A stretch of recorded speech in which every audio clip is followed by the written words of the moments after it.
Chers amis, après avoir médité longuement autour de la foi en Jésus-Christ, maintenant il nous convient de méditer notre foi en l'Esprit Saint. En fait, nous croyons en l'Esprit Saint comme nous croyons en Dieu le Père Tout-Puissant et en Jésus-Christ, son Fils unique. Les trois partagent la même gloire et la même adoration. Comme à notre habitude, nous réécoutons l'ensemble du credo, car aucun de ces éléments ne peut s'entendre sans le lien qu'il entretient avec tous les autres.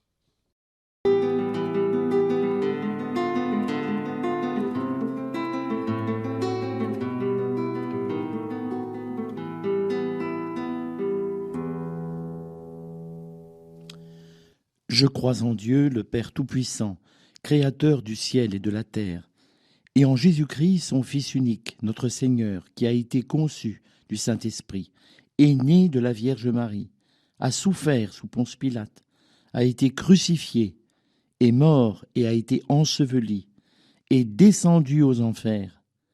Le troisième jour est ressuscité des morts, est monté aux cieux, est assis à la droite de Dieu le Père Tout-Puissant, d'où il viendra juger les vivants et les morts. Je crois en l'Esprit Saint, à la Sainte Église catholique, à la communion des saints, à la rémission des péchés, à la résurrection de la chair, à la vie éternelle. Amen.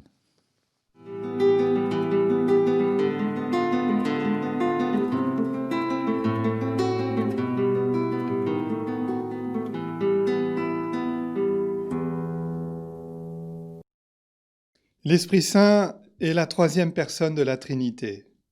La troisième parce que dans le signe de croix que nous traçons sur nous, il vient en troisième, au nom du Père et du Fils et du Saint-Esprit. Mais dans notre foi, il n'est pas troisième, comme si le Fils était deuxième et le Père premier, que le premier était plus important que le second et le second que le troisième. Il faut bien un ordre d'élocution. Ensuite, l'Esprit Saint, nous l'avons dit, souvent, au cours de ces méditations, émane comme un souffle, comme une spiration de l'amour qui unit le Père au Fils et le Fils au Père. Comme cet amour est de toujours à toujours, l'Esprit Saint, qui est le fruit, cette émanation de l'amour du Père et du Fils, est lui aussi de toujours à toujours.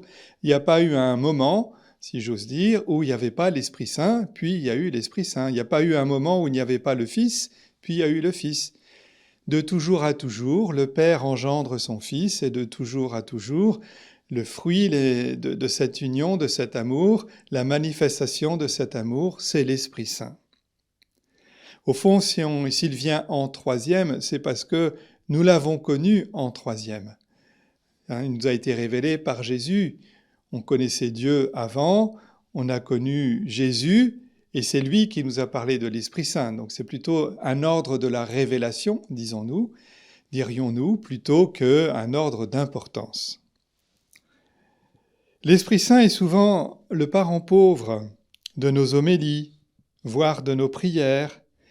Et si chacun d'entre vous pouvait essayer de mesurer le temps qu'il a passé à prier Dieu le Père, le temps qu'il a passé à prier Dieu le Fils Jésus-Christ, ou bien Dieu l'Esprit Saint, vous verriez que très probablement l'Esprit Saint a la portion congrue.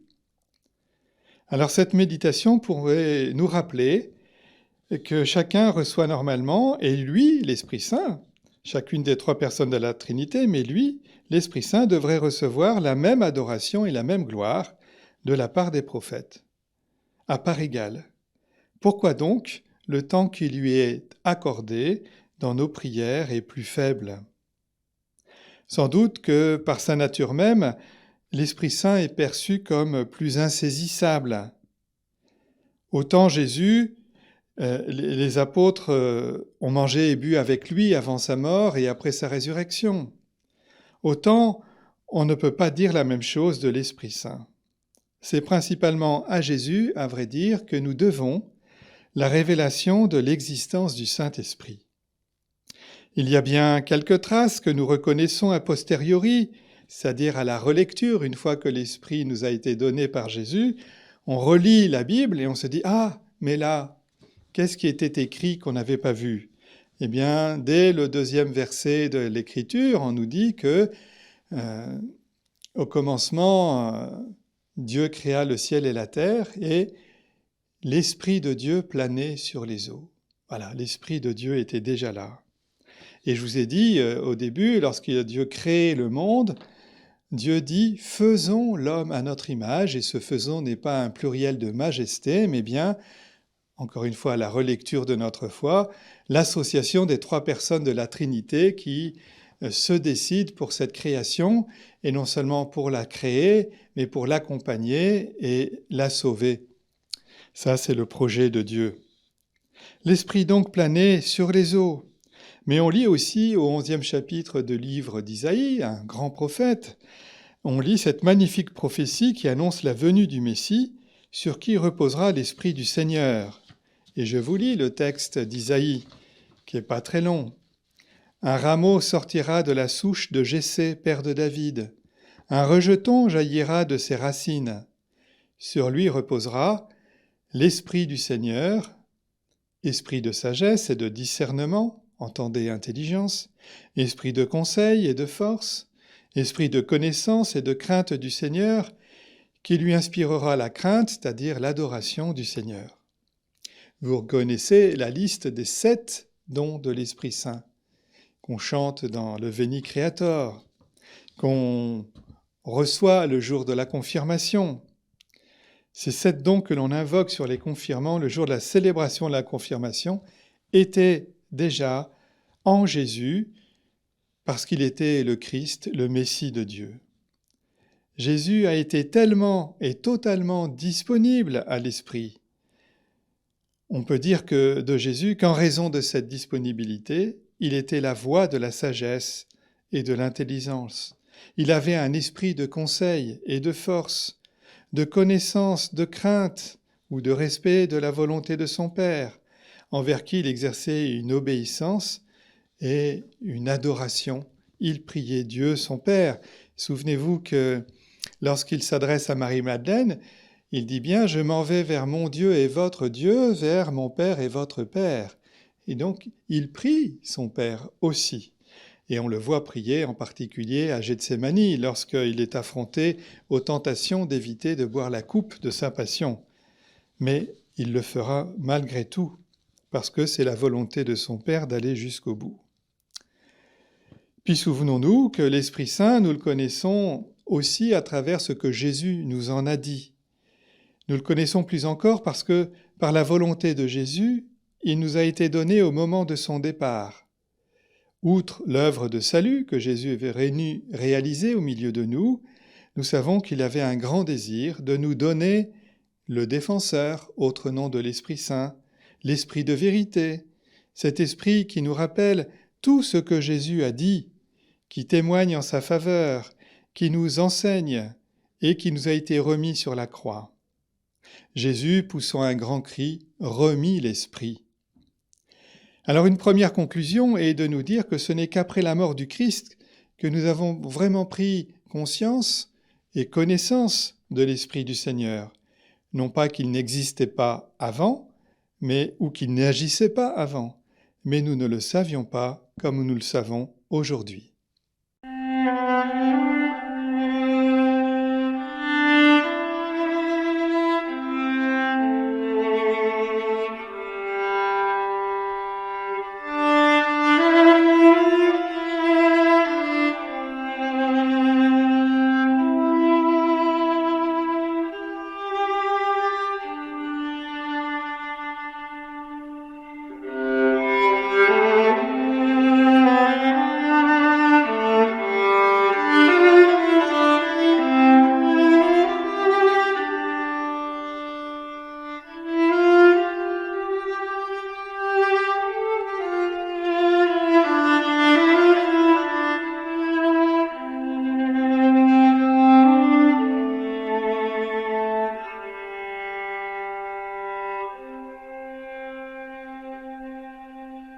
C'est donc à la mort de Jésus que nous avons pris conscience de la réalité personnelle et divine de l'Esprit de Dieu.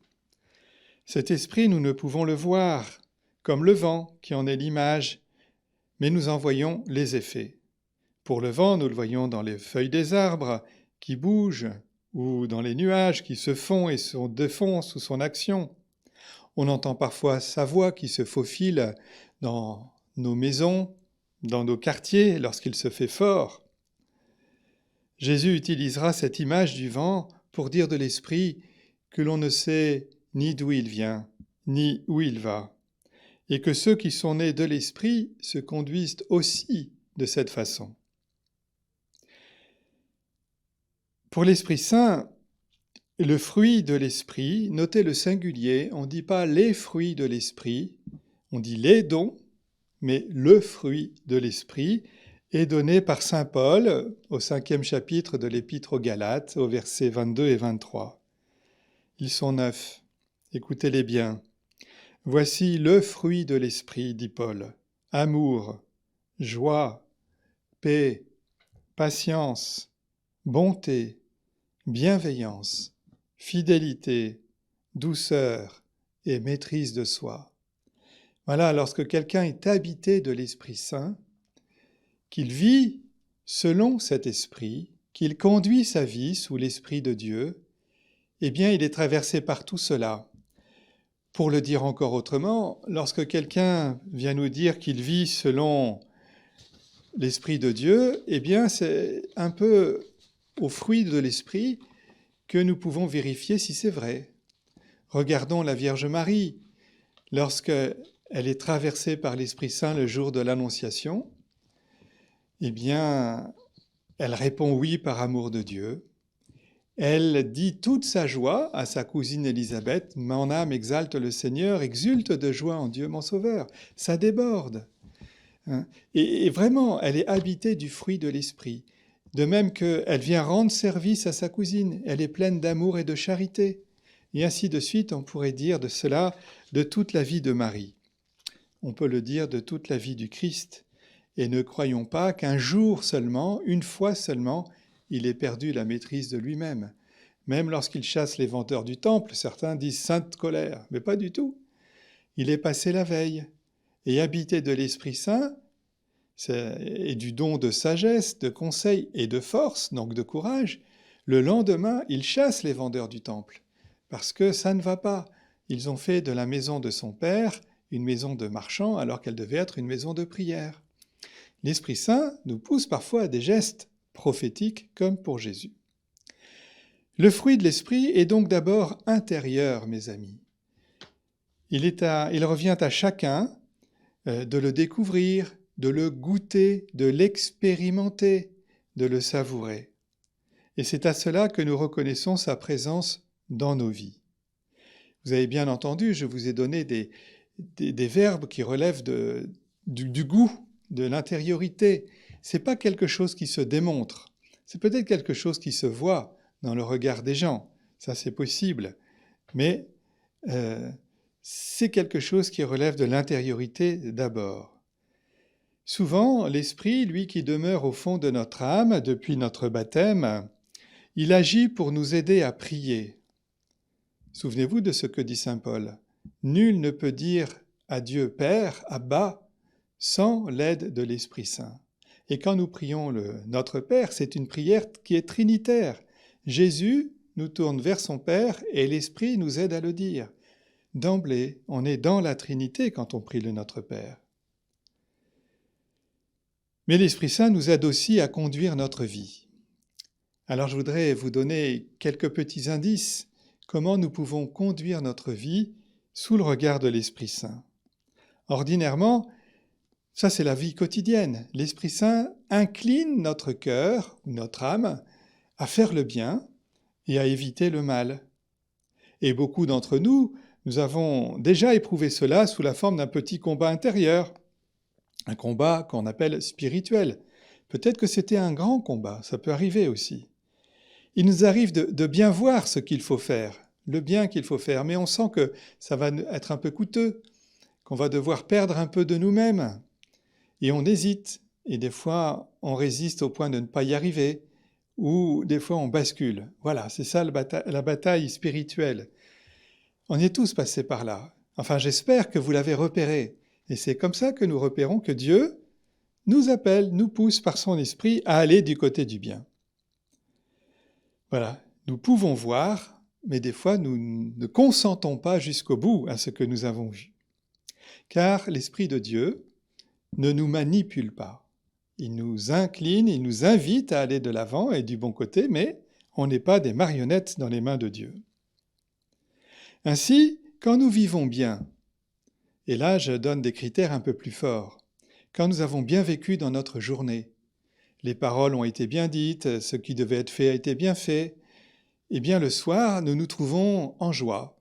Et lorsque nous relisons notre prière, dans la prière, il y a cette joie intérieure, cette dilatation de l'être qui nous habite, et on se dit, mais d'où ça vient? Alors peut-être c'est un cadeau de Dieu, un cadeau gratuit, ça arrive. Mais c'est souvent lié au bien qu'on a pu faire, parce que Dieu nous éduque et nous dit, ben voilà, continue, va vers ta joie. La joie, signe de l'Esprit Saint. La joie, la paix, l'amour. L'inverse est vrai aussi. Si on a été un peu comme une anguille, à Dieu ne plaise, et puis ce n'est peut-être pas arrivé si souvent, mais peut-être que nous avons dans notre cœur une mémoire de cette amertume désagréable qui fait qu'on n'est pas très bien dans notre peau. Hein, c'est une manière de le dire. Eh bien, le soir, on se dit, mais d'où vient ce malaise qui est en moi? Et on se dit, ah oui, là j'aurais pu faire autrement. Et chacun peut relire sa vie pour lui-même. Ainsi donc, l'Esprit, il a aussi agi dans notre cœur, et il nous fait goûter une amertume amère, de telle sorte qu'elle nous conduise vers la paix, qu'elle nous réveille, c'est un aiguillon. Courage, réveille-toi, tu vaux mieux que ça. Voilà comment Dieu nous conduit. Puis un jour, c'est à la relecture, puis à un moment donné, on peut anticiper, parce qu'on a fréquenté Dieu longtemps dans la prière, et on se dit, ah oui, si je fais ça, je vais goûter la joie, ou si je vais dans ce sens-là, je vais goûter l'amertume. C'est un peu avec nos proches, c'est pareil. On sait qu'en famille, il y a des manières d'agir qui produisent leurs fruits et on peut les anticiper, c'est pareil pour Dieu. Alors une fois n'est pas coutume, mais je voudrais vous inviter à prier avec moi l'Esprit Saint, lui qui est souvent le mal prié, le mal aimé. Ô Esprit Saint, âme de mon âme, éclaire-moi, guide-moi, fortifie-moi. Je te promets de me soumettre à tout ce que tu désireras de moi. Fais-moi seulement connaître ta volonté.